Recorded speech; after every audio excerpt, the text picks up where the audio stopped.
Baik Bapak Ibu, sambil mengisi pretest, saya perkenalkan dulu moderator kita hari ini. Bapak, Ibu, mohon izin, moderator kita hari ini adalah Ibu Nimade Yeni Suranti, MPD. Oh, Ibu atau Mbak? Mbak Nimade Yeni Suranti, MPD. Halo, selamat siang semuanya. Selamat Selamat siang Bapak Ibu Guru. Salam kenal, saya Nimade Yeni Suranti, biasa dipanggil Yeni. Pada kesempatan hari ini akan menjadi moderator pada sesi pertama kita. Jadi sebelum kita mulai, saya ingatkan sekali lagi pada para peserta, kepada Bapak Ibu Guru, untuk mengisi survei yang linknya sudah kami kirimkan pada kolom chat room meeting hari ini. Oke, terima kasih. Halo, selamat siang Pak Agus, apa kabar? Alhamdulillah, terima kasih Yen, semangat ya. Iya Pak, tetap semangat juga Pak. Jadi untuk para peserta, hari ini akan ada materi dari Bapak Dr. Gunawan dan Bapak Dr. Saprizal.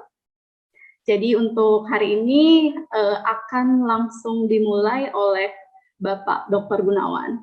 Untuk Pak Gunawan, berarti nanti langsung share screen sendiri ya Pak?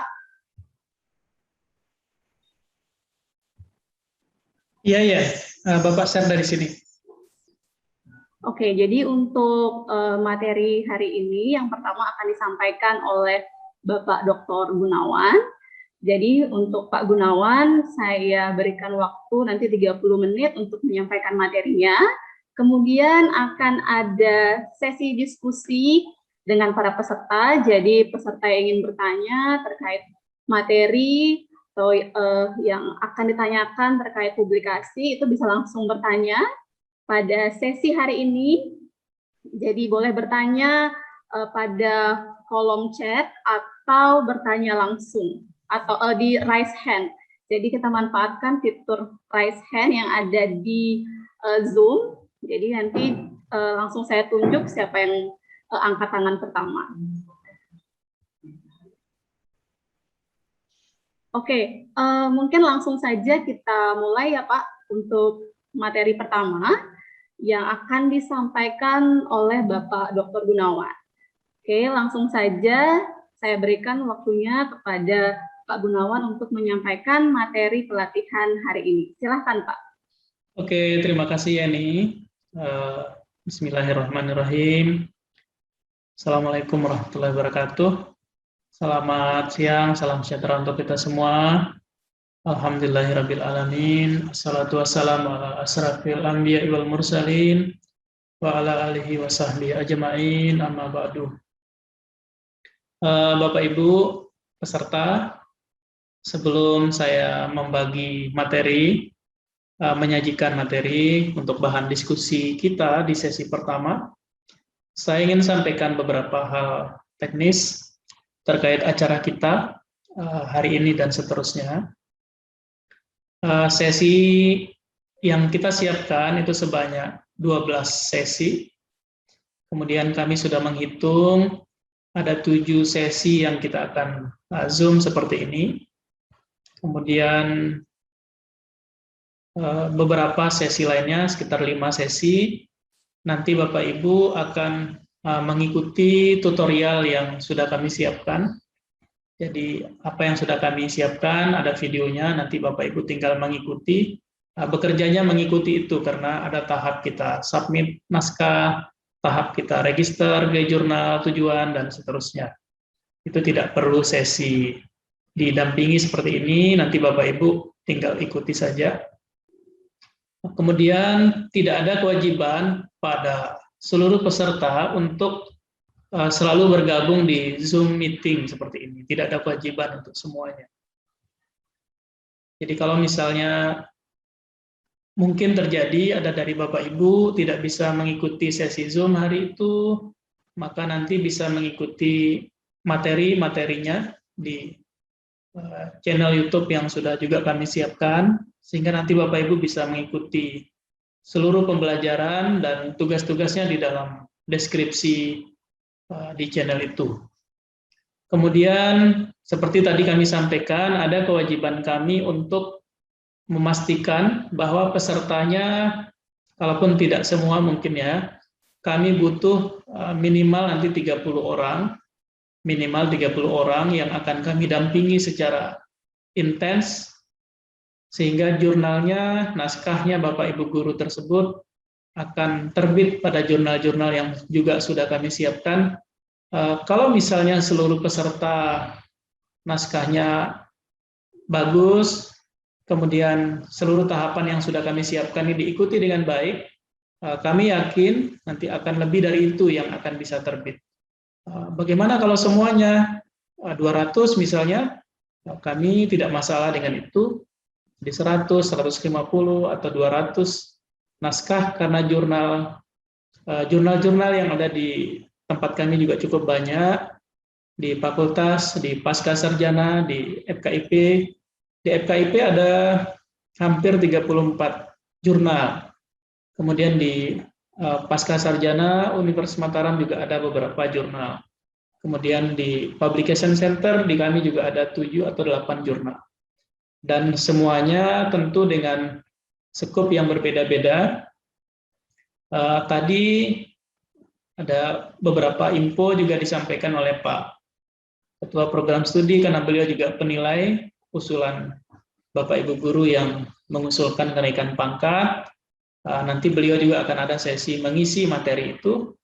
Apa saja kekurangan Bapak Ibu Guru yang tulisannya dinilai. Kemudian kami juga akan minta dari LPMP nanti ikut menyampaikan materi terkait hal yang sama, sehingga dalam seluruh sesi yang kita siapkan, materinya lengkap. Jadi seperti itu Bapak Ibu. Di sesi yang sudah kita buat, kami kenapa bikin sesinya cukup banyak, karena kami tidak ingin Bapak Ibu Guru terlalu lama di dalam Zoom meeting itu. Jadi mungkin setiap sesi Zoom sekitar 1 sampai 1,5 jam, kemudian sesi lainnya kita gunakan untuk berdiskusi, menanyakan apa saja yang Bapak Ibu ingin sampaikan, silakan disampaikan di situ. Alhamdulillah bersama kami, di awal mungkin saya perlu perkenalkan seluruh tim. Admin bisa nanti tolong ditayangkan wajah-wajah beliau supaya dikenal oleh Bapak Ibu Guru, karena nanti akan jadi pendampingnya ya. Jadi yang pertama saya perkenalkan Pak Dr. Safrizal Hadisaputra. Ini yang sedang tayang, ini Pak Dr. Safrizal. Beliau saat ini adalah Ketua Program Studi Pendidikan Kimia di FKIP Universitas Mataram. Beliau mengelola beberapa jurnal, salah satu anggota tim percepatan publikasi di FKIP Universitas Mataram yang membantu dosen-dosen untuk tulisannya segera terbit, sehingga banyak yang bisa ngusul naik pangkat. Saat ini beliau adalah editor-in-chief di jurnal Pijar MIPA. Jadi Bapak Ibu yang bidangnya matematika, fisika, kimia, biologi, itu nanti bisa jurnalnya masuk ke jurnal beliau. Kemudian saya juga mengelola beberapa jurnal ya. Saya editor-in-chief di beberapa jurnal juga, yang fisika, yang pendidikan, dan lain-lain. Nanti kita bisa berbagi info terkait itu. Kemudian perlu ditayangkan juga Bu Dr. Prapti. Tadi beliau info kameranya sedang gangguan, tapi pada saatnya nanti beliau akan bersama-sama kita. Beliau sehari-hari adalah dosen pendidikan biologi di FKIP Universitas Mataram. Beliau ini diantara setahu saya yang paling rajin sekolah, karena S3-nya ada 2. Ada 2 S3-nya. Kita ngejar 1 aja udah pusing ya. Beliau punya 2. Ada 1 di mana, satunya lagi di mana, nanti biar beliau memperkenalkan diri di sesi materi. Kemudian di sesi ini juga bergabung beberapa mitra-mitra dari IPC di Indonesian Publication Center. Saya mulai dari moderator yang tadi, moderator sesi ini. Nima Diyani Suranti, menyelesaikan S2 pendidikan IPA tahun lalu kalau tidak salah. Saat ini jadi salah satu direktur di IPC. Kemudian jadi managing editor di Indonesian Journal of Childhood Education ya. Childhood and Elementary Education. Jadi jurnal yang ditulis oleh guru-guru SD, PAUD, nah itu banyak dikelola oleh Yeni bersama saya. Kemudian moderator sebelumnya, MC kita sedang keluar, Bapak. Sedang keluar. Nah, ini yang baru muncul suaranya ini, Fuad, bisa menayangkan dirinya? Nah, Fuad ini managing editor di Jurnal Pendidikan Fisika. Jadi Jurnal Pendidikan Fisika saat ini sudah terindeks di DOAJ, salah satu dari 2 jurnal yang terindeks DOAJ di UNRAM. Saya editor in chief-nya, Fuad managing editornya, jadi sama-sama manajer ceritanya. Kemudian Roni bisa ditayangkan? Apa posisi sedang keluar? Roni yang tadi baca doa itu tim kami yang mengelola jurnal Social Science, jadi PPKN dan lain-lain. Nah, ini sudah muncul. Jadi managing editor di jurnal Social Science and Humanities di yang PPKN, Sastra, Bahasa Indonesia dan lain-lain itu dikelola oleh Roni dan tim. Kemudian siapa lagi yang belum diperkenalkan? Sudah semua kayaknya ya. Oke, terima kasih teman-teman yang sudah bergabung, membantu mendukung terlaksananya kegiatan kita, sehingga apa yang kita hajatkan membantu tulisan Bapak Ibu Guru sampai nanti terbit. Targetnya itu sampai terbit, jadi kita dampinginya sampai terbit. Dan kami perlu beri batasan di sini Bapak Ibu, seluruh kegiatan yang kami rencanakan ini, Bapak Ibu Guru tidak kami minta biaya apapun, tidak kami minta mengeluarkan biaya Rp1 pun. Jadi seluruhnya itu dalam koordinasi kami. Nanti Bapak Ibu tugasnya mengikuti seluruh sesi saja yang sudah kami siapkan. Kalau bingung bertanya, kalau diberikan tugas dikerjakan, nanti kalau bingung tanya lagi, begitu seterusnya. Ketika diminta mengikuti tutorial tertentu, tinggal mengikuti, mengunjungi website tertentu, tinggal dikunjungi, dan seterusnya. Mungkin itu sekedar gambaran, nanti Bapak Ibu tinggal mengikuti saja apa yang kami sampaikan. Kami terbuka, kenapa sekarang kita buat ada WA group, karena kami ingin komunikasi kita itu dekat. Jadi Bapak Ibu ingin menyampaikan apa, kami tahu keluhannya, kita ingin, mungkin di WA group kita tidak selalu serius membahas karya ilmiah saja, jadi ada sesi mungkin ada info dari daerah yang kita bisa tulis bersama-sama, itu juga boleh dibagi ke kami. Izin share screen.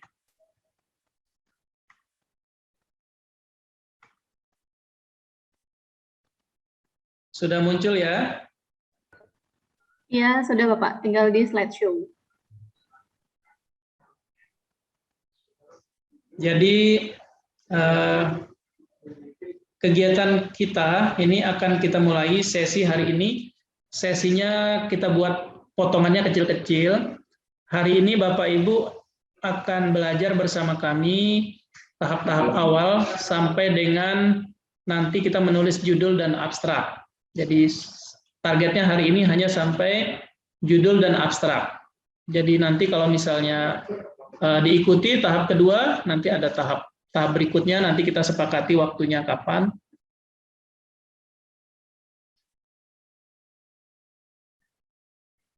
Di materi awal, kami menulis materi pengantar, ini pentingnya menulis karya ilmiah bagi guru. Ini kegiatannya kita adakan di hari Jumat, hari Barakah ya, Jumat Barokah. Nah, mudah-mudahan apa yang kita hajatkan, luaran kita, Bapak Ibu dapat manfaat, kegiatan kami juga tuntas dengan dampak yang positif bagi setiap peserta. Di bagian awal slide ini ada beberapa catatan-catatan penting. Jadi yang pertama di situ ada istilah kreativitas ya, creativity. Di kreativitas bagaimana kita menghasilkan sesuatu yang bermanfaat tidak hanya untuk diri kita tapi juga bermanfaat untuk orang lain, dan tahapan ketika kita menghasilkan kreasi-kreasi tertentu itu harus dalam suasana hati kita bahagia. Jadi kalaupun kita akan menulis karya ilmiah, kita harus memastikan bahwa ketika kita mulai menulis atau menyiapkan waktu kita untuk menulis, kita harus pastikan bahwa itu kita lakukan sebagai tahapan yang membuat hati kita bahagia. Ketika kita mengerjakan sesuatu dengan senang, maka kita akan menghasilkan sesuatu yang lebih baik dibanding kita bekerja dalam kondisi terpaksa melakukan sesuatu.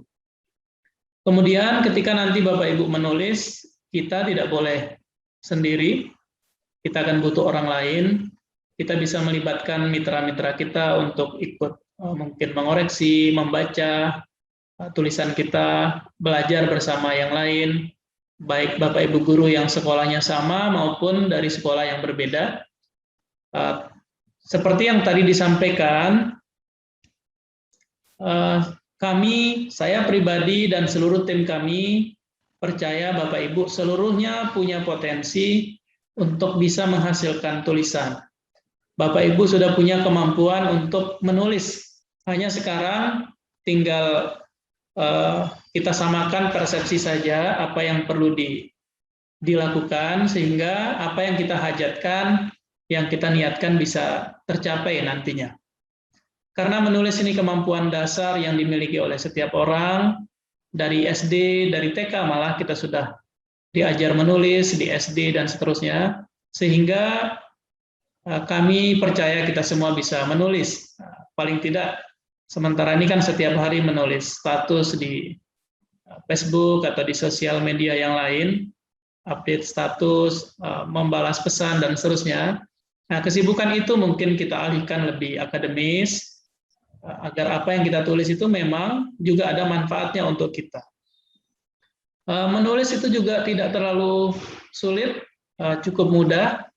Kita hanya butuh tangan kita untuk mengetik, kita butuh hati, otak kita untuk memikirkan sesuatu. Kalau kita bingung ada tempat kita bertanya, kita juga rata-rata sudah punya device, tools, perangkat untuk mulai menulis. Di HP kita ada note. Rata-rata Bapak Ibu guru, apalagi yang sudah sertifikasi itu pasti sudah punya laptop baru ya rata-rata.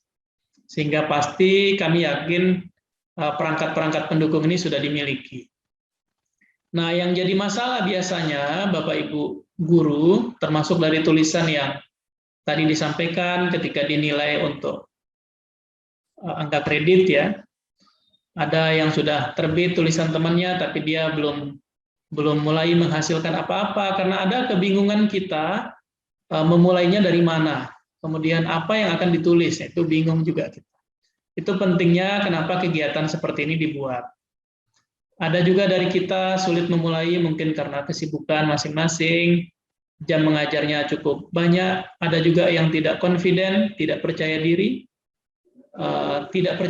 bahwa dia bisa menulis padahal dia punya potensi untuk bisa menghasilkan tulisan lebih baik. Solusinya adalah Bapak Ibu, kita harus menanamkan di diri kita masing-masing, di pikiran kita bahwa kita ini penulis. Kita ini penulis dan harus mulai menulis. Yang paling penting dari karya ilmiah itu adalah ditulis. Jadi kalaupun banyak ide kita tapi masih di kepala, ya tentu tidak akan bisa digunakan untuk keperluan angka kredit dan lain-lain. Jadi kenapa kegiatan ini dibuat? Karena menulis itu penting dilakukan untuk kita semua. Kemudian ada beberapa hal yang lain. ini terkait tulisan secara umum. Menulis itu adalah bukti sejarah. Kita tidak tahu nanti sekian tahun lagi kita akan jadi apa. Bisa jadi 1-2 tahun kita sudah tidak ada di dunia ini. Ketika kita sudah menghasilkan sesuatu dan itu jadi ilmu bagi orang lain, itu bisa menjadi bukti bahwa kita pernah ada. Kita bisa tahu bagaimana hukum-hukum alam itu ada dari tulisan-tulisan orang-orang terdahulu. Ada beberapa bukti sejarah yang terpahat di batu, di dinding gua, dan seterusnya. Itu menjadi bukti dan kita mengetahui bahwa itu pernah ada dari tulisan-tulisan itu. Nah, kami ingin Bapak Ibu, agar apa yang kita pikirkan, ide-ide baru yang kita pikirkan, itu ada manfaatnya bagi orang lain, sehingga kita harus mulai menata diri kita dengan memberi informasi dan manfaat pada orang lain.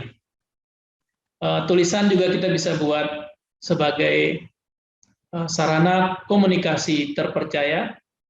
Jadi kita memastikan diri bahwa apa yang kita siapkan itu akan jadi sarana komunikasi itu, sehingga kita diminta menulis dengan lengkap, kita bisa mengatur alurnya sehingga sistematis. Tulisan juga bisa jadi bukti kepakaran seseorang. Pak Safrizal tulisannya banyak. Ini kalau tidak salah di Unram beliau ini ranking 3 tahun ini ya. Pak Safrizal ini penulis produktif ketiga di Universitas Mataram dibanding di antara seluruh dosen di Unram sejak berdirinya Unram. Sepanjang masih aktif dihitung Pak Safrizal ini urutan 3. Selamat, ini sepertinya akan terima hadiah hari Sabtu ini. Bapak nomor 1. Dari tulisan-tulisan kita juga bisa menjadi dikenal oleh orang lain, kalaupun tidak hajatnya supaya kita terkenal, tapi dari tulisan kita bisa dikenal dari mitra-mitra sekolah yang lain, kampus yang lain, sehingga kita mungkin diundang untuk mengisi kegiatan di tempat mereka, berbagi pengalaman dan seterusnya. Kami yang biasa bagian dari hobi juga kita menulis. Saya sendiri suka menulis apa saja yang kecil-kecil saya tulis, sehingga itu mendatangkan kebahagiaan tersendiri bagi kami. Kami kalau di kampus itu ada bagian ketika kita menghasilkan tulisan, itu diberi reward tersendiri oleh pimpinan universitas, sehingga kalau misalnya tulisan kita banyak, ya kita bisa dapat hadiah lumayan juga dari pimpinan universitas, Pak Rektor, dan jajarannya atau Pak Dekan di fakultas. Apa yang harus Bapak Ibu lakukan mulai hari ini? Kita mungkin bayangannya tulisan itu terlalu besar ya, sehingga banyak dari kita tidak mulai menulis karena bayangannya sulit sekali pekerjaan itu. Padahal tidak harus seperti itu Bapak Ibu. Kita sering memberikan ulangan mungkin di kelas kita masing-masing. Kita berikan mereka soal, kita koreksi hasilnya, kita sudah punya data, tapi tidak semua kita membahasakan data itu sehingga jadi tulisan. Di kami misalnya bisa menulis pemahaman mahasiswa pada materi tertentu dari tema itu. Jadi kita misalnya punya 10 soal, kita bisa menulis soal mana saja yang paling banyak bisa dijawab, soal mana yang paling tidak bisa dijawab, karena apa, kita bisa wawancara mahasiswa, dan seterusnya. Saya pikir Bapak Ibu Guru juga bisa melakukan yang sama, sehingga data yang dikoreksi setiap ulangan, setiap tugas, dan seterusnya, itu bisa dimanfaatkan sebagai data-data untuk karya ilmiah. Yang kedua, misalnya Bapak Ibu bisa mendapatkan pendapat siswa, kita kan sering dapat curhatan-curhatan siswa kita. Jadi pendapat mereka tentang sesuatu, ada berapa orang ditanya atau diberi angket, mengisi data itu, dan kita bisa dapat data, itu juga bisa ditulis. Kita bisa punya ide tertentu, mungkin ada ide yang ingin kita tulis, belum terlalu umum, kita cari referensinya juga mungkin terbatas. Nah, kita juga boleh melakukan studi literatur dan menulis tentang ide kita. Itu nanti yang kami akan temani Bapak Ibu, menulis sesuai dengan rencana Bapak Ibu masing-masing. Jadi tugas kami ini pendamping saja, sehingga di kegiatan itu kami sebut pendampingan. Jadi kami akan hadir bersama Bapak Ibu mendiskusikan temanya masing-masing. Yang kedua, kita mulai banyak membaca. Penulis yang baik itu selalu berangkat dari pembaca yang baik. Supaya bisa menghasilkan tulisan yang bagus, bacanya harus yang bagus-bagus. Jadi kalau kita ingin nulis buku, maka baca buku orang lain. Kalau kita ingin nulis jurnal, kita mulai baca jurnal-jurnal orang lain. Nah, begitu polanya. Kemudian yang ketiga, Bapak Ibu semuanya, kami minta menjaga fokus. Biasanya terlalu banyak yang ingin kita tulis itu tidak jadi-jadi tulisannya. Jadi ada ide ini ingin kita tulis, ada ide ini ingin kita tulis, ada ide yang ketiga ingin kita tulis. Nah, biasanya kalau yang seperti itu, tiga-tiganya tidak jadi tulisannya. Jadi kalau kita sudah punya rencana, dikunci rencananya, tulis tentang itu, dan kita nikmati proses itu sebagai bagian dari proses belajar. Yang keempat, Bapak Ibu, jangan biasakan menulis itu sambil mengedit. Nah, biasanya nggak jadi. Jadi apa yang kita pikir di kepala kita itu ditulis saja semua. Jadi kalau misalnya kita nulis, diedit, ditulis, nanti dibaca lagi, diedit lagi. Nah, biasanya dalam satu malam itu kita duduk depan monitor, tidak ada tulisan yang jadi. Karena kita ketik, kita hapus, kita ketik, kita hapus. Jadi tulis saja dulu semuanya, ada dari referensi buku mana saja, langsung dipindahkan ke situ, nanti kita edit sekalian, begitu selesai. Kemudian yang terakhir, kita harus punya teman nih. Kita harus punya teman, karena harus ada pihak lain yang dilibatkan untuk mengoreksi apa yang sudah kita kerjakan. Jadi kalau kita mencari salah kita sendiri, biasanya tidak ketemu salahnya. Tapi kalau pihak lain kita libatkan dengan pesan, tolong masukannya atau cari salah dari tulisan kita, maka nanti salahnya banyak. Apalagi yang Bapak Ibu mintai tolong itu orang yang riwayatnya tidak suka dengan kita, itu salahnya banyak itu nanti. Tapi harus diberikan kepastian bahwa kita itu perlu standing position, kita perlu mengunci dulu ide dan rencana kita. Jadi tidak seluruh pesan orang lain itu harus kita ikuti. Mungkin tidak sama maksudnya dengan kita yang kita rencanakan. Jadi boleh diikuti juga, boleh tidak diikuti. Kita serahkan ke diri kita dan rencana kita masing-masing. Kita bisa menemukan ide dengan banyak cara, karena ide itu ada di mana-mana. Hanya biasanya kita lupa apa yang kita pikir ide kita hari ini, belum tentu besok kita ingat. Sehingga kalau Bapak Ibu sudah punya ide menulis sesuatu, itu bisa menulis mungkin di buku, atau bisa menyimpan di catatan di HP-nya yang bisa dilihat kapan-kapan, karena apa yang kita pikir hari ini belum tentu besok kita ingat lagi. Jadi kita harus menyimpan ide itu. Kita juga perlu mengetahui tempat atau aktivitas seperti apa yang dapat memicu ide-ide kita untuk menghasilkan sebuah tulisan yang baik. Ada beberapa kalimat-kalimat saya ambil dari slide yang kami buat sebelumnya. Kalau kita ingin menghasilkan artikel yang baik, maka kita harus mulai banyak membaca artikel yang baik. Jadi kalau ingin punya tulisan baik, ya bacanya yang baik-baik. Kurang lebih begitulah, seperti yang tadi disampaikan. Kemudian Bapak Ibu, karena ini baru sesi pertama, kami ingin mulai hari ini Bapak Ibu sudah punya rencana judul masing-masing. Mungkin sudah ada data, atau mungkin datanya baru akan diambil. Kalau bisa judulnya itu sudah dikunci dari sekarang.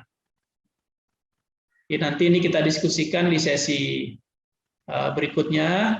Kalau nanti ada Bapak Ibu yang bertanya, kami persilakan. Kita bisa mendapatkan ide dari membaca. Kita bisa mendapatkan ide dari mengikuti kegiatan seperti ini.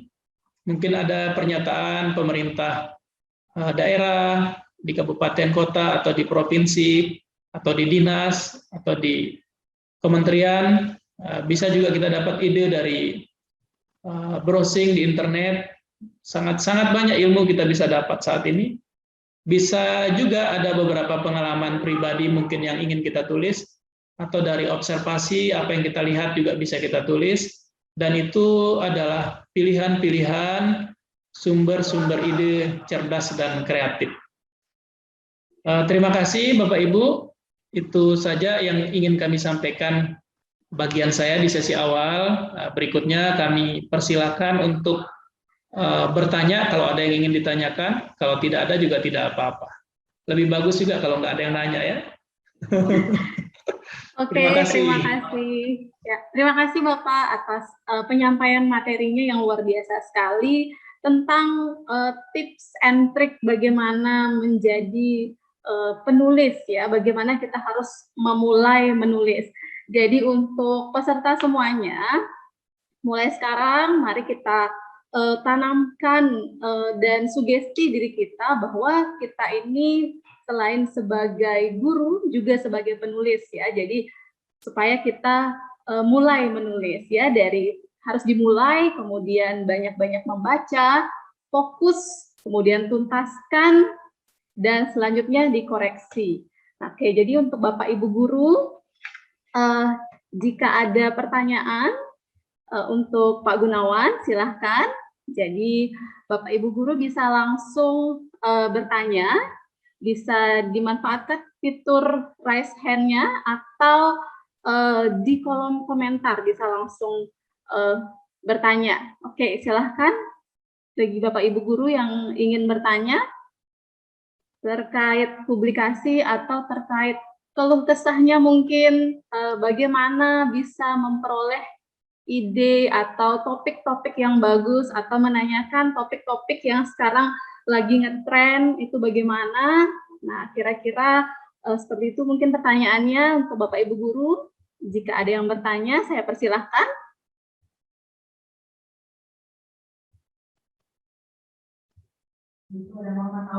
Oke. Ada Bapak Muhammad Taufik, kemudian ada Hidmi Gramatolina. Oke, untuk Bapak Muhammad Taufik, saya persilahkan.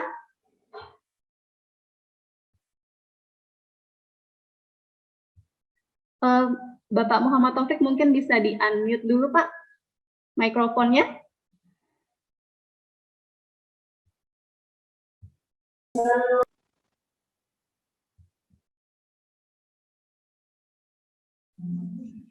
Ya, silahkan Bapak. Ya, sudah. Ya, sudah, silahkan. Silau ya, Bu? Ya, nggak apa-apa. Ya, silau ini. Assalamualaikum warahmatullahi wabarakatuh. Waalaikumsalam. Saya ingin bertanya kepada Pak Dr. Gunawan, Pak. Berkaitan dengan penulisan karya ilmiah, khususnya untuk keperluan kenaikan pangkat. Sebenarnya kan untuk karya ilmiah kan itu tidak harus PTK kan, Pak. Boleh kalau saya baca buku panduan untuk pengusulan pangkat itu, penulisan karya ilmiah itu kan tidak harus penelitian itu dalam bentuk PTK kan, sebenarnya boleh dalam bentuk penelitian yang lain, misalnya research and development atau penelitian kuantitatif, kualitatif, kan harusnya seperti itu. Tetapi pengalaman beberapa teman yang menggunakan karya ilmiahnya itu, misalnya penelitian kuantitatif, itu nggak diterima, Pak, dengan tim penilai angka kritis. Dibikin ulang berarti? Dibikin ulang? Sehingga guru-guru ini pada umumnya fokusnya hanya di PTK saja, gitu. Fokusnya hanya di PTK saja kan. Nah, sebenarnya kan penelitian itu banyak macamnya, sehingga kami pun dalam menulis karya ilmiah itu masih fokus apa yang menjadi masalah atau kendala di kelas, begitu. Nah, kami belum punya pengalaman untuk penulisan ilmiah dalam bentuk yang lain, misalnya harus dalam bentuk ide kan, ide yang belum, artinya ide yang belum dilakukan penelitian itu juga bisa kita tulis dalam bentuk penulisan karya ilmiah, gitu ya, Pak Dokter. Ya, terus yang saya tanyakan, saya juga belum paham. Saya pernah mengirimkan artikel di Pasca Sarjana MIPA untuk jurnal tahun 2019. Alhamdulillah sudah terbit. tulisan saya pada jurnal itu dan saya gunakan untuk kenaikan pangkat juga. Namun saya belum paham apa itu Sinta 1, 2, 3, 4, 5, 6 itu saya Sinta 1 itu saya belum paham. Mohon untuk penjelasannya Pak Dokter. Oke, terima kasih Mbak. Oke, terima kasih Pak Muhammad Taufik. Mungkin satu lagi Pak baru mungkin ditanggapi ya Pak ya. Untuk penanya selanjutnya itu ada Ibu Hitmi. Silahkan Ibu Hitmi. Ibu Hitmi Gramatolina. Ya. Assalamualaikum, selamat siang.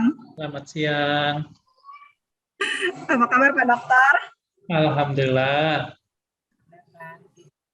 Terima kasih Mbak Yeni. Langsung saja pertanyaan saya Pak. Terkait fokus Pak. Nah, bagaimana trik dan tipsnya ya ketika fokus kita itu terbagi? Sebabnya terbagi kadang saya pribadi karena di tengah jalan ketika mengerjakan sesuatu, saya menemukan sesuatu yang menarik lagi, gitu Pak. Nah, kebetulan saya sambilan menulis beberapa buku ya Pak. Jadi ketika ide baru muncul, itu harus kita simpan dulu atau harus bagaimana? Karena memang itu akan mengorbankan apa yang sedang kita jalani sebelumnya. Ya. Seperti itu. Nah ini mohon maaf saya juga sambilan mengedit-edit beberapa naskah teman-teman untuk buku kami. Terima kasih Dokter. Terkait fokus Pak, itu kelemahan saya. Mohon tips dan triksnya. Terima kasih. Terima kasih. Silahkan Bapak ditanggapi. Oke, terima kasih Pak Taufik.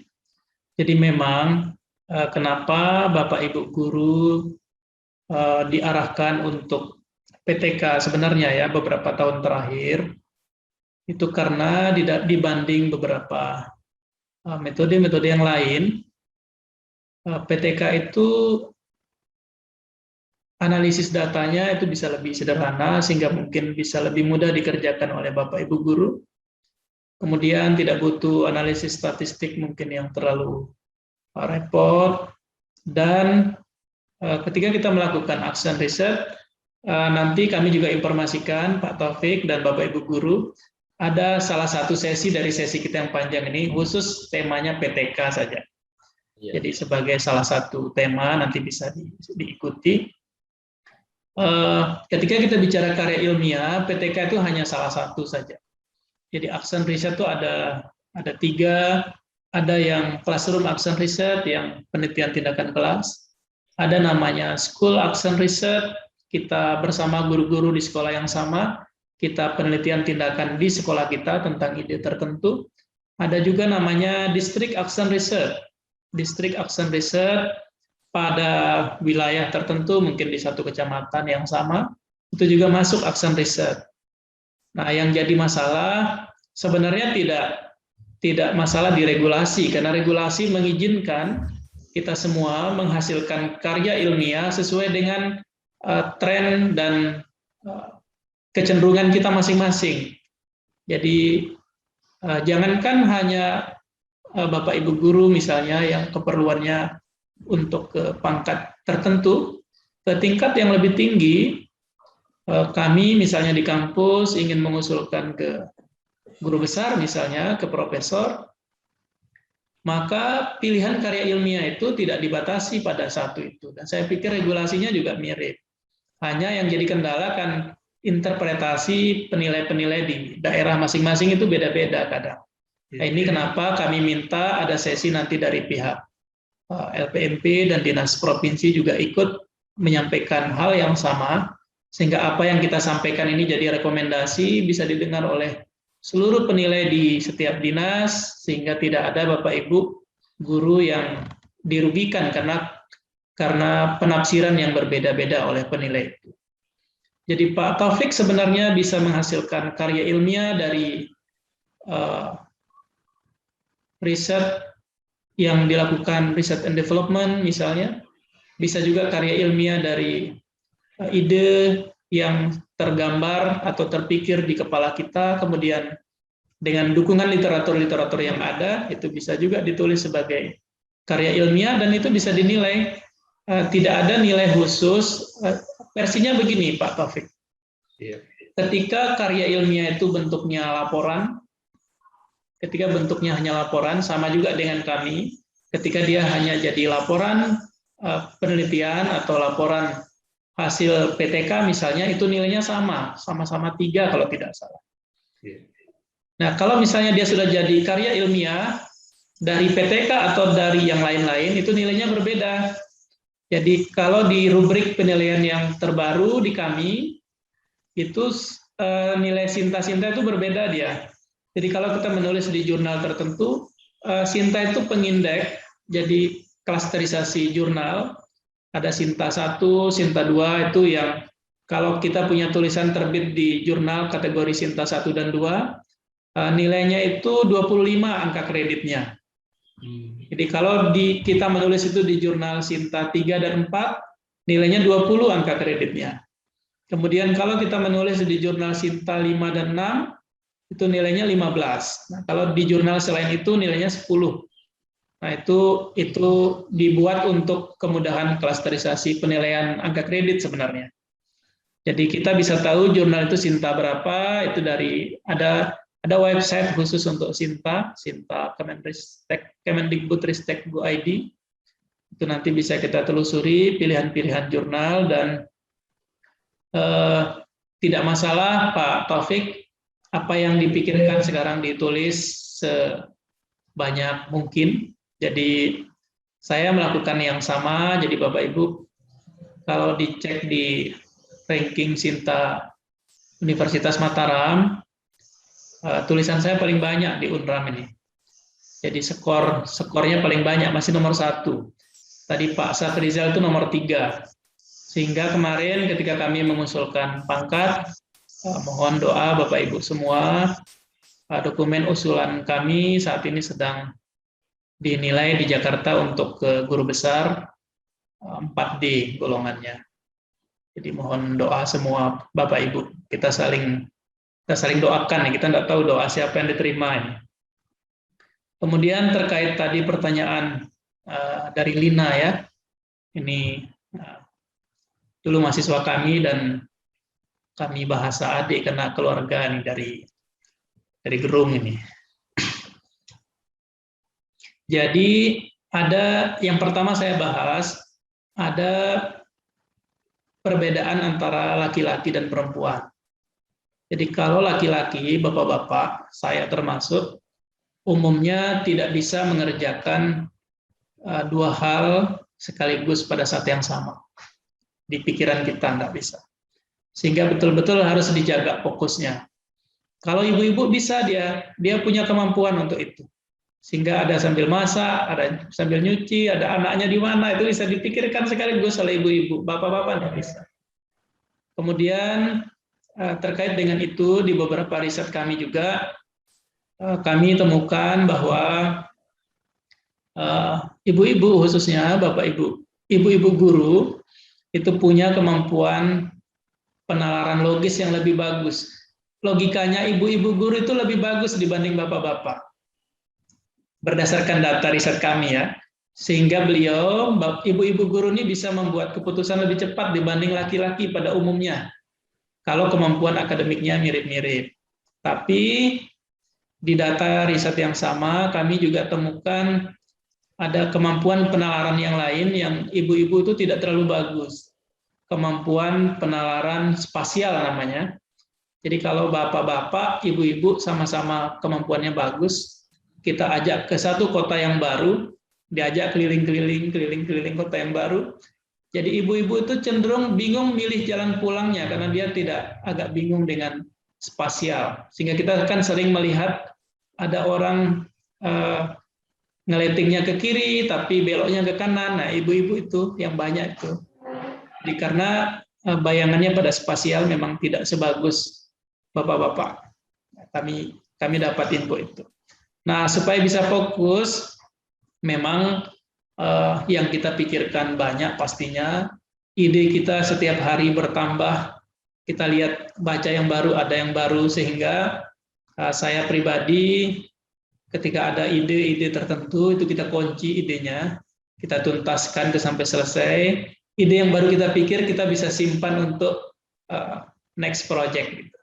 Jadi untuk project kita berikutnya. Jadi ini selesai, selesai satu pindah ke urusan yang kedua, selesai yang kedua pindah yang ketiga. Nah, karena memang secara umum saya pribadi agak kesulitan mengerjakan sekaligus untuk mengerjakan hal yang berbeda-beda gitu, agak bingung, sehingga kita tuntaskan satu. Cuma kan tidak semua orang komit dengan itu, konsistennya kadang tidak dipelihara ya, kurang istiqomah kita. Jadi sudah ada ini, berubah ke situ, nanti ini akhirnya tidak ada yang selesai-selesai, sehingga tadi itu saya masukkan di dalam bahasan supaya fokusnya dijaga. Kalau terlalu banyak keinginan biasanya nggak ada yang jadi dia. Itu kenapa dipesan. Saya yakin, apalagi kita sudah ikut kegiatan macam-macam, ide kita pasti setiap pertemuan tuh ada yang baru. Nah, kita bisa kunci, kita bikin urutan-urutan, ide mana saja yang akan dieksekusi. Jadi kalau sudah dipilih itu diabaikan saja dulu yang lain, tuntaskan itu sampai selesai, itu sudah selesai, baru yang kedua, dan seterusnya. Begitu. Terima kasih. Oke, terima kasih Pak. Saya rasa sudah jelas sekali. Karena waktu sudah habis untuk sesi Bapak, tapi saya perbolehkan satu orang penanya lagi, atau dua deh, karena ini sudah ada masuk di kolom komentar. Mungkin untuk yang pertama, saya persilahkan dulu Pak Suryadi, jadi bisa langsung bertanya, singkat saja Bapak. Oke, terima kasih banyak Mbaknya. Perkenalkan, nama saya Bapak Suryadi, ngajar fisika di SMA. Jadi kalau biasanya untuk guru eksak, itu dia kalau secara teori, itu sudah bisa lah istilahnya membuat PTK, alurnya ke sini, ke sana, paham. Tapi kesulitannya cuma satu, itu di pengembangannya Mbak. Misal, untuk satu kalimat saja, untuk diprogramkan atau dibuat jadi satu lembar naskah, itu agak susah. Karena orang eksak itu biasanya dia cuma hanya biasanya di angka saja. Jadi itu bagaimana kiatnya mengembangkan satu kalimat untuk menjadi satu paragraf. Nah, sehingga itu agak, tapi kalau secara teoritis itu paham gimana maksudnya, bagaimana cara membuat PTK yang begini, itu paham. Tapi ketika mengembangkan, nah terpaksa kita kadang-kadang orang itu copy paste dari Google, biasanya kan begitu. Tapi sampai sekarang saya masih belum mencoba yang seperti itu, karena saya kalau nggak buat sendiri saya nggak mau naik pangkat begitu. Jadi kalau hanya khusus untuk naik pangkat, kalau itu hanya untuk naik pangkat saja, copy paste banyak itu semua yang terjadi. Tapi saya abaikan yang itu, biarkan saja, sudah golongan 3 saja nggak apa-apa. Yang penting bagi saya halal gitu aja. Oke, makasih banyak, itu aja Mbak. Ya. Oke, mungkin Bapak silakan ditanggapi. Sama satu lagi tadi ada pertanyaan di kolom komentar tentang menceritakan pengalaman Bapak saat pertama kali atau yang berkesan saat membuat karya ilmiah. Mungkin bisa ditanggapi langsung Bapak, yang singkat saja gitu. Terima kasih Pak. Silakan. Oke, terima kasih. Saya setuju Pak Suryadi. Kita orang-orang sains ya, karena saya juga orang fisika. Umumnya orang sains itu menulisnya singkat. Beda dengan orang sosial, teman-teman di bahasa, IPS. Itu kalau kita minta menulis sesuatu, mereka lebih mudah menuangkan idenya, dan biasanya tulisannya lebih banyak dibanding kita orang-orang sains. Kemudian terkait dengan apa yang akan kita lakukan, saya memang sudah mencoba. Jadi saya lupa detailnya, yang jelas saya menulis sudah ratusan naskah itu. Sudah ratusan naskah yang ditulis, dan biasanya ketika kita ingin menghasilkan tulisan, kita bisa membuat kerangka-kerangkanya.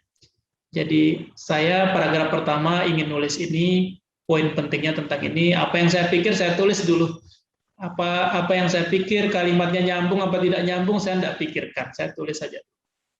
Jadi nanti ada sesi mungkin saat-saat tenang atau kita bisa minta pendapat teman-teman kita untuk memberi masukan terkait bagaimana baiknya sehingga apa yang kita tulis itu bisa lebih mengalir ya bahasanya, lebih mudah dipahami oleh orang lain. Itu kenapa tadi saya beri batasan harus ada pihak lain yang terlibat. Tidak semua kita orang fisika itu suka menulis, mendeskripsikan cukup panjang.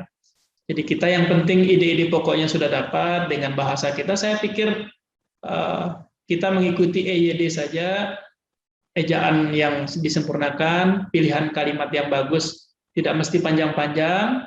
Nah, nanti dukungannya bisa kita ambil dari referensi-referensi, bahwa ide kita itu didukung oleh tulisan siapa, didukung oleh tulisan yang lain, dan sehingga dia jadi paragraf yang kalimatnya lebih dari satu. Kan kalau satu paragraf harus lebih dari satu kalimat seperti itu.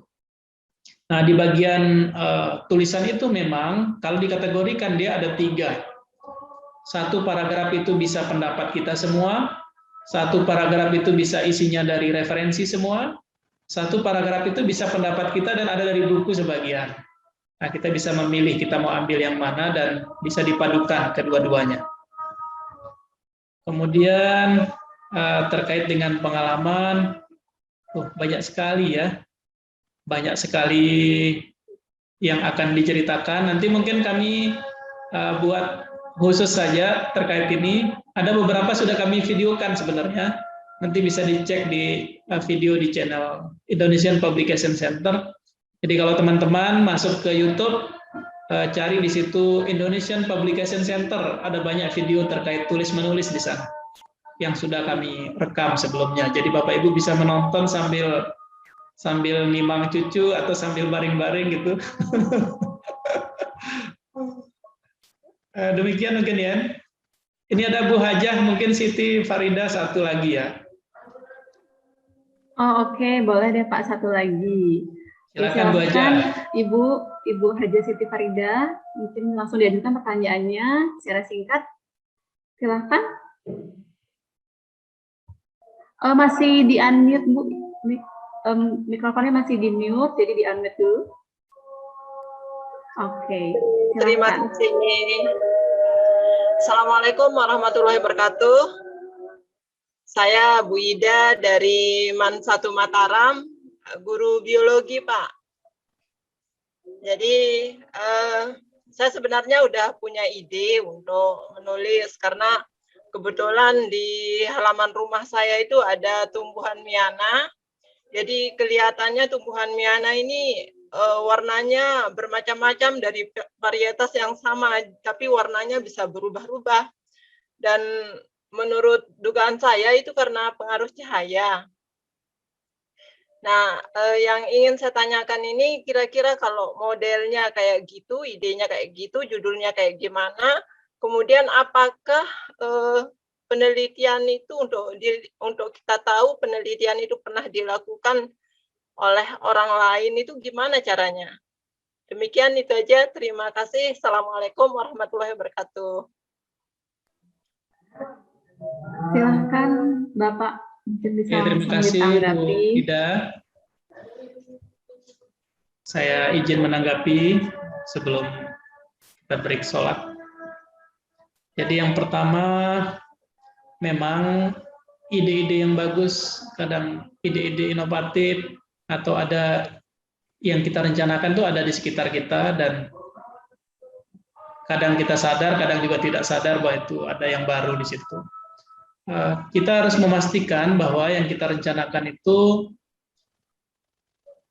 ada sisi inovasi, sehingga tadi saya pesan di slide itu saya tulis, kita harus membaca beberapa referensi terkait itu. Nanti kalau misalnya ada variabel tertentu, bisa Ibu search di Scholar. Nanti caranya juga akan ada kami sampaikan. Bagaimana cara mencari jurnal, bagaimana cara mencari referensi yang lain. Itu akan ada bagian materi untuk itu, sehingga nanti Bapak Ibu bisa menyimak dengan baik. Kemudian cara pencariannya nanti dengan pilihan-pilihan. Ada juga kami kita udah punya video sebenarnya tentang itu.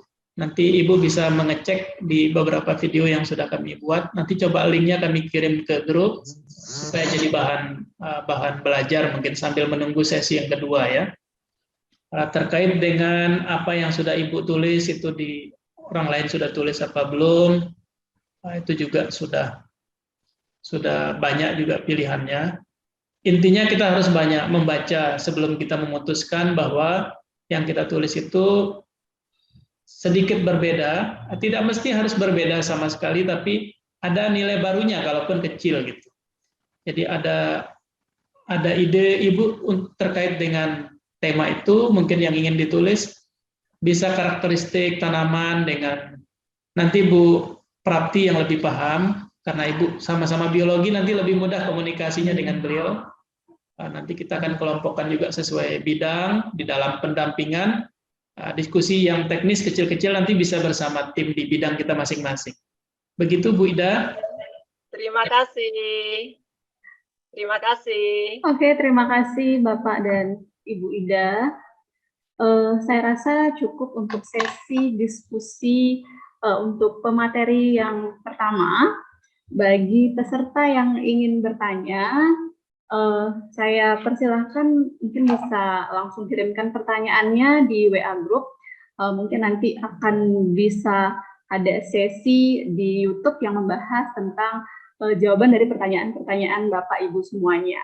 Oke, sebelum kita lanjut untuk pemateri yang kedua, mungkin kita break sekitar 15 menit dulu ya Bapak Ibu. Jadi mungkin Bapak Ibu yang mau sholat bisa sholat dulu, jadi kita akan break selama 15 menit. Jadi nanti setelah 15 menit Bapak Ibu boleh join lagi pada link yang sama. Oke, terima kasih. Selamat sore.